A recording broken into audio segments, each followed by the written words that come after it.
আসসালামু আলাইকুম ভিউয়ার্স, কেমন আছেন সবাই? আশা করি সবাই অনেক ভালো আছেন এবং সুস্থ আছেন। আজকের ভিডিওতে একটা পিএলপি ফাইল শেয়ার করব। এই পিএলপি ফাইলটি কাস্টমাইজ করে পবিত্র ঈদুল আজহা উপলক্ষে একটি শুভেচ্ছা পোস্টার ডিজাইন করতে পারবেন। প্রথমে এই ভিডিও থেকে আপনাকে ৪ সংখ্যার পাসওয়ার্ড সংগ্রহ করতে হবে। একটি করে সংখ্যা, মোট ৪টি সংখ্যা ভিডিওর মাঝখানে ভেসে উঠবে। সম্পূর্ণ ভিডিও দেখে পাসওয়ার্ড ৪টি সংগ্রহ করে নেবেন।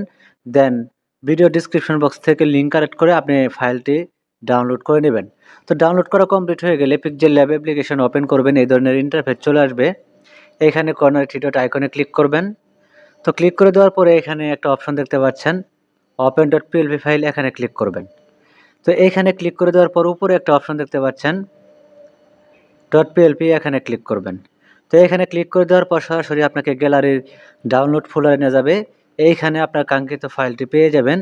তো আপনি পেয়ে যাবেন ঈদুল আজহা পোস্টার ডট পিএলপি এই নামে। এটি সিলেক্ট করবেন, দেন ওপেন অ্যান্ড অ্যাডে ক্লিক করে দিবেন। তো ক্লিক করে দিলেই এখান থেকে ফাইলটি ইম্পোর্ট হয়ে যাবে। দেন এখান থেকে ব্যাকে চলে আসবেন। আসলে পোস্টারটি এখানে আপনি দেখতে পাবেন। তো এইখানে আপনি জাস্ট আপনাকে এই যে ছবিগুলো চেঞ্জ করতে হবে, এই ছবিগুলো চেঞ্জ করতে হবে, এই ছবিটা চেঞ্জ করতে হবে, নাম পদবিটা চেঞ্জ করতে হবে। তো এগুলো চেঞ্জ করতে হলে লেয়ার অপশনে ক্লিক করবেন। করার পরে যে এখানে তালা চিহ্ন দেখতে পাচ্ছেন, এই তালা চিহ্নের উপর একবার করে ট্যাপ করবেন। তাহলে প্রত্যেকটা লেয়ার এখান থেকে আনলক হয়ে যাবে। তো এভাবে আপনি এখান থেকে আনলক করে নেবেন। তো আনলক করা হয়ে গেলে এখান থেকে ছবিগুলোকে সিলেক্ট করবেন, দেন ডিলিট করে দিবেন। তো ডিলিট করে দিয়ে এখান থেকে ডিলিট করে দিয়ে আপনি আপনার গ্যালারি থেকে এরকম ছবি দিয়ে দিবেন। যার ছবি দিতে চান সেই ছবিটা আপনি এখানে ইম্পোর্ট করে দিবেন। তো আমি একটি ইম্পোর্ট করে দেখাচ্ছি। যেমন এই ফটোটাকে আমি ইম্পোর্ট করলাম। দেন এখান থেকে রোটেট করা প্রয়োজন তাহলে রোটেট করবেন। আর যদি ক্রপ করা প্রয়োজন তাহলে ক্রপ করবেন। দেন টিক মার্কে ক্লিক করে দেবেন। দেওয়ার পরে এটা ছোটো বড়ো করে অ্যাডজাস্ট করে বসিয়ে নেবেন। এইখানে অ্যাডজাস্ট করে বসিয়ে নেবেন। তো বসানো হয়ে গেলে এইখান থেকে আপনি এই প্রত্যেকটা ছবি এখান থেকে ডিলিট করে দিবেন।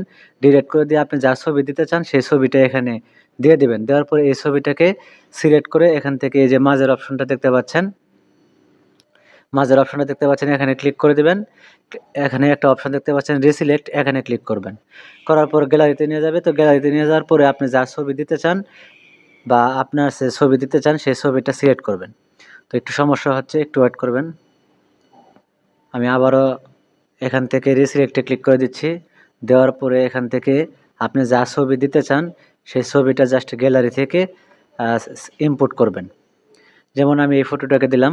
দেওয়ার পরে এখানে এটা ব্যাকগ্রাউন্ড রয়েছে। আপনি একটা পিএনজি করা ব্যাকগ্রাউন্ড রিমুভ করা একটা ফটো এখানে ইম্পোর্ট করতে হবে।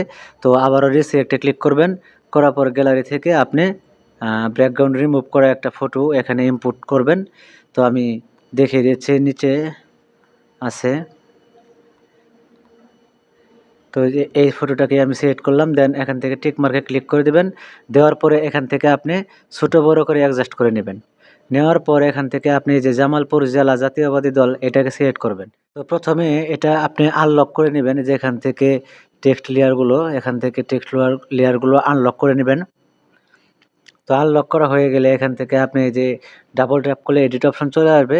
এইখানে আপনার যে জেলার নামটা রয়েছে সেই জেলার নামটা দিবেন। আপনার জেলা জাতীয়বাদী দল বিএনপি এটা দিবেন, ওকে বাটনে ক্লিক করে দিবেন। দেওয়ার পরে যে নামের উপর ডাবল ট্যাপ করলে এডিট অপশন চলে আসবে। এখানে আপনার নাম বা আপনার কার নাম দিতে চান সেই নামটা দিয়ে ওকে বাটনে ক্লিক করে দিবেন। দেওয়ার পরে এখানে যদি কোনো ডেজিগনেশন থাকে, কোনো দলীয় পদবি থাকে, সেই পদবিটা এখানে আপনি টাইপ করে লিখে দিবেন। দেন ওকে বাটনে ক্লিক করে দিবেন। দেওয়ার পর এখান থেকে সরাসরি আপনি এই সেভ আইকনে ক্লিক করবেন। দেন এই সেভ এজ ইমেজে ক্লিক করবেন। করার পর আপনি যদি এটা প্রিন্ট আউট করতে চান তাহলে অবশ্যই আপনাকে যে এখান থেকে ক্লিক করে আপনাকে পিএনজি সিলেক্ট করতে হবে, সিলেক্ট করে দিবেন। দেওয়ার পরে যে এখান থেকে আপনি কাস্টমের উপর ক্লিক করে দিবেন। দেওয়ার পর আলট্রা সিলেক্ট করে দিবেন। দেওয়ার পর সেভ টু গ্যালারিতে ক্লিক করে দিবেন, তাহলে গ্যালারিতে সেভ হয়ে যাবে। তো ভিডিওটি কেমন লাগলো কমেন্ট বক্সে জানাবেন। যদি ভালো লেগে থাকে অবশ্যই একটা লাইক দিবেন। আর নিয়মিত আপডেট পেতে চ্যানেলটি সাবস্ক্রাইব করে পাশের বেল আইকনটি বাজিয়ে দিবেন। সবাইকে ধন্যবাদ জানিয়ে আজকের ভিডিও এখানে শেষ করছি। আল্লাহ হাফেজ।